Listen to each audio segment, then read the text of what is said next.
Hi there, LinkedIn family. Jonathan here from Some Talented People. And today is the last episode of our series on how the body and mind affect your performance and how, if you use them correctly, you can achieve peak performance. We're joined again by Scott and Denise, who are giving their insights on this issue. And what I'm looking to do always with these helpful suggestions is I'm trying to take knowledge from theory and book smarts, which a lot of people have, and actually give you practical things you can do. Because it's simply not good enough to say, oh, think positively. How can you do this? So that is the point of these episodes. I hope you get some tips from them. So yes, practical tips that I use. So the nature of these series is going to be how we can achieve mental well-being and mental wellness. And for me, I have been practicing this for a number of years because of my medical situations. So I can only tell you it from my perspective.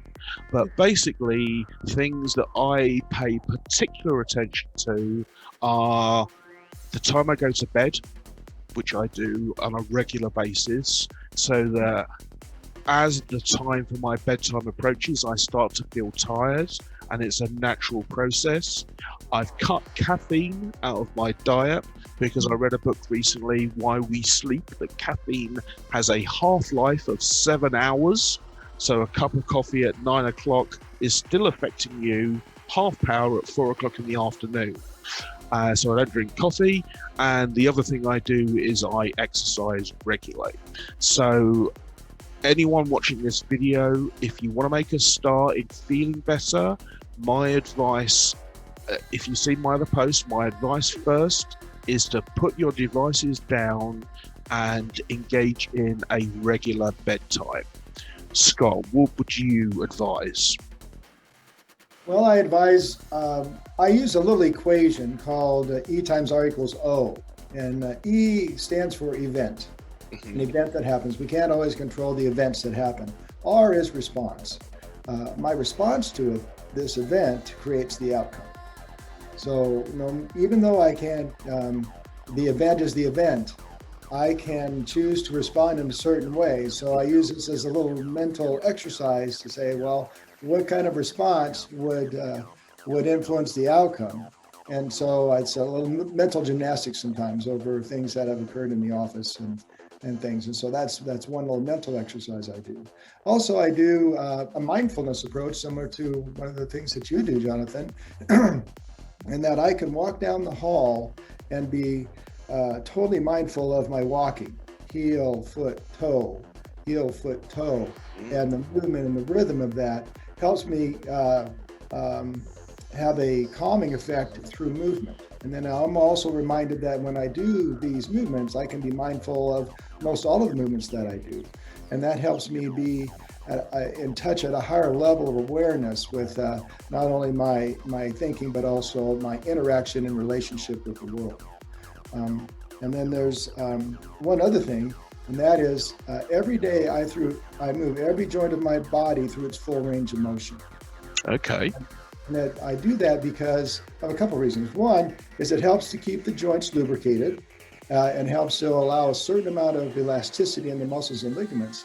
But it also keeps me in touch with is there a certain part of my body that's become functioning less, having less movement, more resistance. I can address it at that level so it doesn't get to a pain and irritation level. So that also is one way I keep mindful. That sounds very good. And I think that the theme that's coming out from this is that we need to be paying attention to ourselves and not always looking to the outside for stimulation, basically. Denise, your top tips for us.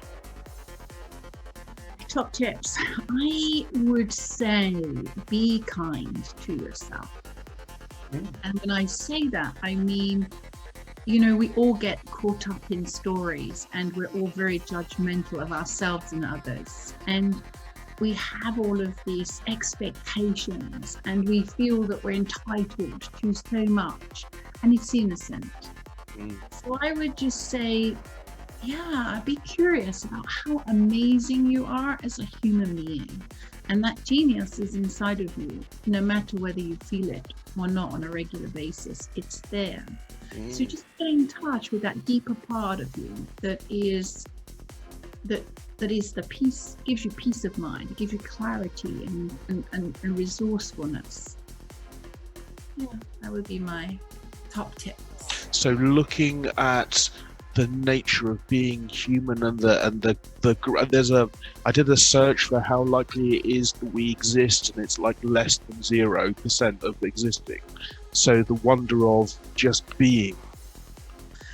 That is beautiful. And for me, that's everything. Like, we are human beings. We are not human provings. And when we get eyes for the stories that we're telling ourselves, get eyes for nothing else changes on the outside. It's all changing on the inside.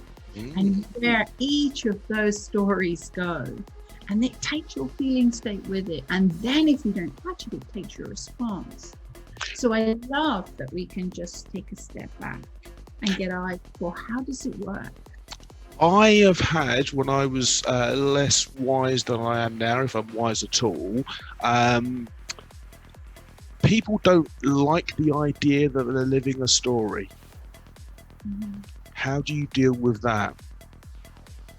Well, if you took two people watching the same movie, I know if I watch a thriller with my daughter, she is loving it. She is just, and I'm behind a cushion looking through a little peephole. Yeah.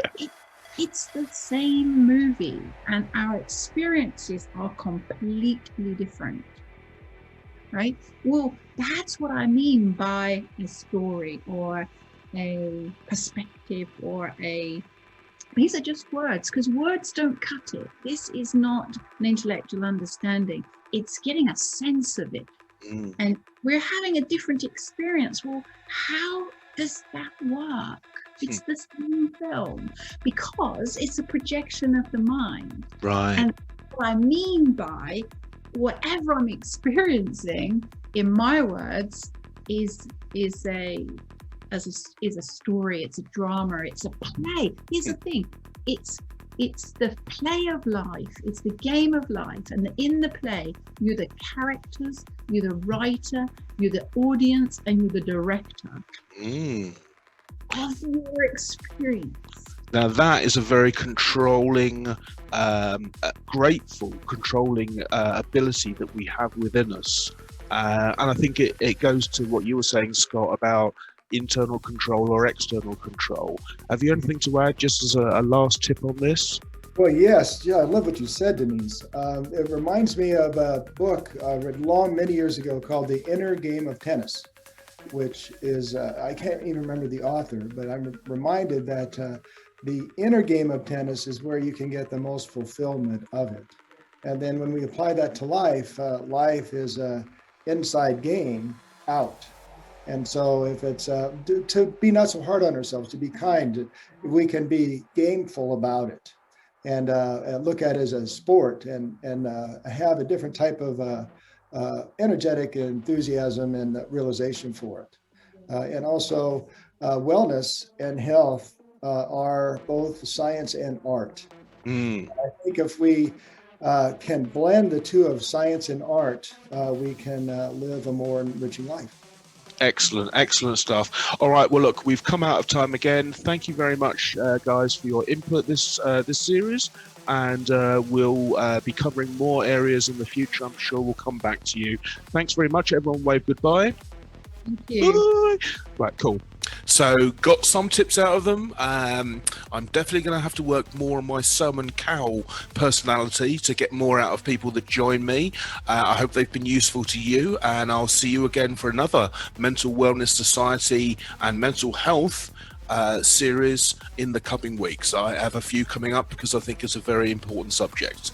Thanks very much for watching. Enjoy yourself and have a good day.